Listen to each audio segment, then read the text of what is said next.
सुप्रभात छात्रों। आज का पाठ है बिल से वाणी ने कदापि में श्रुता। बिल में से वाणी, बिल में से जो आवाज़ होती है हमने कभी नहीं सुनी। प्रस्तुत पाठ संस्कृत के प्रसिद्ध कथा ग्रंथ पंचतंत्र के तृतीय तंत्र काकोलुकियम से संकलित है। पंचतंत्र के मूल लेखक कौन है? विष्णु शर्मा। इसमें 5 खंड है।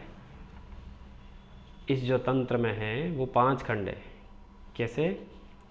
जिसे हम तंत्र कहते हैं। क्या कहते हैं? तंत्र।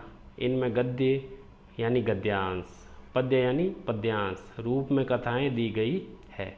कुछ कथाएं गद्य में मिलेगी, कुछ पद्य में मिलेगी। हम यहाँ पर गद्य के रूप में पढ़ेंगे। जिनके पात्र मुख्य कौन है? पशु पक्षी है। इनके पात्र कौन होंगे?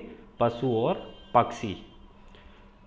तो देखिए, कस्मश्चित् वने खरन खरे नाम सिंह प्रतिवस्ति। इसमें किसी वन में खरन खर नाम का शेर रहता था। कस्मचित यानी किसी, वन यानी वन में, खरन कर यानी खरन कर, नाम यानी नाम, सिंह यानी शेर, प्रतिवस्ति इसमें यानी रहता था। से कदाचित इतस्ते परिभ्रमण सुधार्थ ने किंची अपि आहार प्राप्तवान। से यानी वह, कदाचित इतस्ते कभी इधर उधर घूमते हुए, परिभ्रमण यानी घूमते हुए, सुधार्थ यानी भूखा, न किंचदपि न कुछ भी, आहार प्राप्तवान यानी कुछ भी आहार प्राप्त नहीं किया। वे घूमते हुए भूख लग रही थी तो उसने कुछ भी प्राप्त नहीं किया। ततः सूर्यास्त समय एकाम महतीम गुहाम दृष्ट्वा से अचिंत्यत।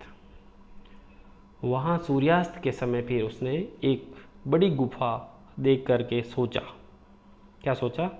नूनम एतस्याम गुहायाम रात्रो को अपि जीवः आगच्छति। अवश्य ही इस गुफा में रात्रि में कोई भी जीव आता होगा।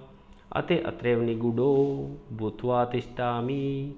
अतः यहीं इस गुफा में छुपकर, निगूढ़ यानी छुपकर, मैं रहता हूँ। एतस्मिन् अंतरे गुहाया स्वामी दधिपुच्छ नाम श्रृंगालय समागछत। इसी बीच गुफा का स्वामी दधिपुच्छ नाम का सियार वहाँ आया। स च यावत पश्यति, और वह क्या देखता है कि सिंह पद पदति गुहायाम प्रविष्टा दृश्यते। उसने क्या देखा कि शेर के पैरों की चिन्ह गुफा में प्रवेश करते हुए दिखाई दे रहे हैं। न च बहिरागता, और बाहर आते हुए मुझे दिखाई नहीं दे रहे। श्रृंगालय अचिंतयत, सियार सोचता है, अहो विनष्टो अस्मि, आज तो कुछ विनाश होने वाला है। नूनम अस्मिन बिले सिंह अस्थिति तर्कयामि। वह मन ही मन तर्क करता है कि इस बिल में शेर होगा। ततः किम करवाणी, तो मुझे क्या करना चाहिए। एवं विचिंत्य, और सोच कर की। आगे देखिए, दूरस्थ रव कर्तुर आरबद्ध, वह दूर से ही कोई आवाज़ करता है। भो बिल किम न स्मरसी। भो बिल किम न स्मरसी। अरे बिल आज तुम मुझे क्यों याद नहीं कर रहे हो। यन्मन्याम तव्यास समय करतो अस्ति यद्यदाम बहत प्रत्यागमिष्यामि। जब भी मैं इस बिल के पास आता हूँ तो तुम मुझे बाहर से ही वापस आवाज़ देते हो और बुलाते हो। तदाम त्वम माम आकर्षयामि, और मुझे आवाज़ देते हो। यदि त्वम माम ने आहयसी त्रय्यम द्वितीय विलम यास्यामि इति। यदि तुम मुझे आवाज़ नहीं दोगे, सियार क्या सोचा कि यदि तुम मुझे आवाज़ नहीं दोगे तो मैं दूसरे बिल में प्रवेश कर जाऊंगा। इसका दूसरा पार्ट अगले वीडियो में देखिए। Part number 2। तो वो तर्क करता है कि मैं दूसरे बिल में चला जाऊंगा इस प्रकार। तो ऐसा सुन करके शेर ने सोचा, नूनम ऐसाम गुहा स्वामी ने सदा सम्मानम करोति। अवश्य जब इस गुफा का स्वामी आता है तो गुफा इसका सम्मान करती है, परंतु मद भयात ने किंचित वदति। क्या पता मैं अंदर हूँ, मेरे डर से वो नहीं बोल रही है गुफा।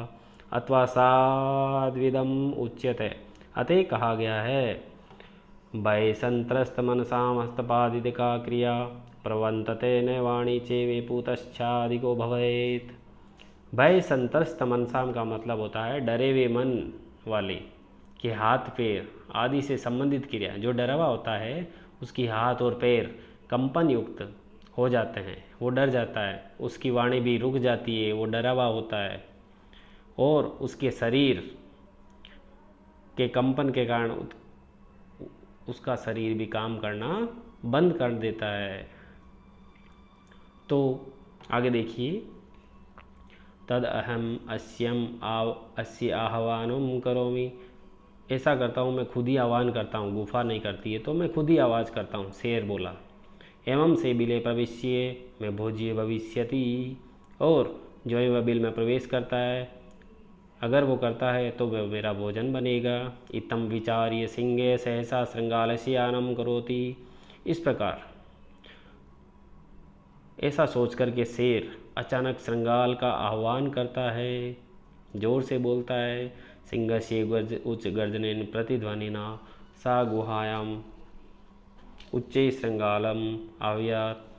सिंह के उच्च गर्जन की ध्वनि सुन करके गुफा में जोर से आवाज़ होती है, और जिसके कारण अनेन अन्य अपि पशुए भयभीता, दूसरे पशु भी भयभीत होने लगते हैं। संगालोपी तथे दूर पलायमानम ईमं पठत। इस प्रकार सियार वहाँ से दूर पलायन कर जाता है। तो कहा गया अनागतम ये कुरुते से शोभते से सोच्यते यो न कर्यो त्यानागतम वने अत्र संस्तस्य समागता जरा बिलस्य वाणी ने कदापि में श्रुता। तो कहा गया है विद्यार्थियों, आने वाले कष्ट का निराकरण करने वाला सुशोभित होता है। इस श्लोक का अर्थ है कि आने वाले जो कष्ट है उसका निराकरण कर जो मनुष्य निराकरण कर लेता है वे सुशोभित हो जाता है, और जो नहीं करता है चिंतनीय हो जाता है, यानी सोच में पड़ जाता है। वन में मेरा बुढ़ापा आ गया, यानी वो सियार क्या कहता है कि मेरा तो वन में बुढ़ापा आ गया, मैंने कभी इस बिल में वाणी कभी नहीं सुनी, और ये शेर पागल पता नहीं कहाँ से सुनता है। तो इस प्रकार हमें इस पाठ से ये शिक्षा मिलती है कि हमें सोच विचार के कार्य करना चाहिए, बिना सोचे कोई भी कार्य नहीं करना चाहिए। धन्यवाद विद्यार्थियों।